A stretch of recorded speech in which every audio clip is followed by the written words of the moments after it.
Hello, Dr. Brown. For my final project, I decided just kind of do a little video presentation for you instead of typing up an essay page or two. This kind of unique, something different, and I want to focus on how chemistry is going to connect with my interests and how it's going to connect with my profession in the future as well.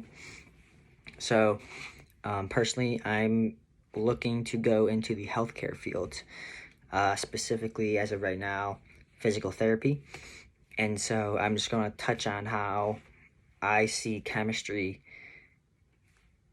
implementing into my future career. So I wrote a few notes down I'll just be looking at throughout it. But first off, we know with physical therapy, it is very intensive information-wise. There's a lot you need to know. A lot of my classes right now are, super in-depth with the body, and one thing that you need to know is all of the body functions, and how the muscles contract and all of that.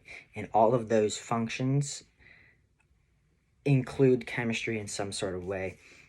So for example, what I'm talking about is like the Krebs cycle, how your body gets energy and uses it, or how your muscle contracts with the sarcomere. And so how that signal will travel down your spinal cord, release a chemical message, then that neurotransmitter is going to go through the synapse. The calcium ion is going to kind of slide in, and it's going to allow that movement where the sarcomere can expand and contract for the muscle. So, quick little recap of what that is. So, all of these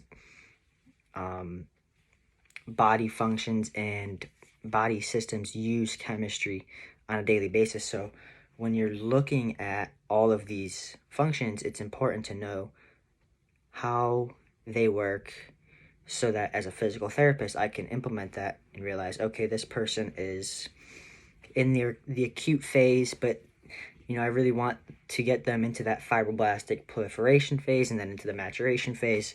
And so I need to have that base knowledge of all these functions and how the chemistry works in these functions that allow me to, gauge my clients and stuff like that. Another way that this is used in physical therapy is called iontophoresis. So it's a form of electrical stimulation that tries to drive the medicine, this anti-inflammatory medicine, into the body. And how it does it is by like charges repelling. So if you have a medicine, an anti-inflammatory, it's most likely going to have a negative charge with all these negative ions. And so how physical therapists administer this on the daily really is what they'll do is they'll get the negative electrode and they will put the negative charged medicine onto the negative electrode more distally, and then they will bring the positive electrode more proximally to the body. And what the negative to negative do is it will repel and it will push that medicine down into the body up towards the positive, allowing the medicine to actually really dive into the muscles and work. So that is probably the biggest reason in how physical therapy and chemistry are linked. That's probably the biggest one I see that I will be using every single day probably. But we also have to look at kind of other special cases in physical therapy. So iron deficiency anemia, this one, if someone comes in and they're weak, they may have a little dizziness, they're pale, all these things I'm seeing, they're starting to kind of cue maybe he has iron deficiency anemia. And I need to know this. I need to know because chemistry is involved with this. When the iron is what the O2 is attracted to. And so if you have a deficiency in that iron, you have a deficiency in that oxygen, and it's not being attracted to it, and it's making you pale and weak. So there's another example of how I'm personally going to need to utilize this every single day. I want to take a look at like just the healthcare spectrum in general, you know, how chemistry is utilized. First off, especially in this day and age, is drugs and vaccines and testing. And with this COVID thing, there's so much chemistry going on right now, and the understanding of chemistry and how these drugs are affecting the body and how these vaccines are affecting the viruses within the body, and are they working or not, like that. So that's used every single day with other professions, obviously.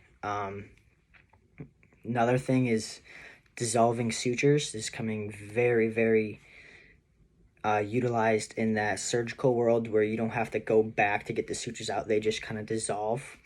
Another fascinating thing, pacemakers too as well, and how the pacemaker works within the body, how it actually functions with all those body systems. You have blood glucose testing, and how they have that chemical reaction that will actually tell you how much glucose is in your blood for those with diabetes who need to actually track their blood glucose levels and their insulin levels.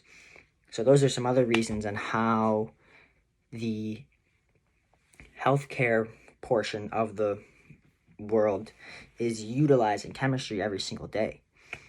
And so I kind of want to segue now into a little talk on how, or really the most interesting thing that I thought this year. I know that this would be interesting to you, and I kind of wanted to voice that. I thought personally the hydrogen spectrum and the wavelength unit in lab was the most interesting to me, and how, you know, that wavelength determines the color that is shown with some of these elements and ions, and how, you know, that the further away they are, the more color change is apparent, and how, you know, transitions could be occurring in front of our eyes, but it's not visible. It's actually like too fast for the visible eye. I think that's fascinating. I thought the lab that we did, and how we would see the flame, and if it was how bright it was or how strong it was, and, you know, what color. I thought that was really cool. And looking up into the light and seeing the spectrum. So that was probably what I thought was the most interesting in my aspect, especially in terms of the lab, and how it was hands-on, but also kind of take a step back and just watch too.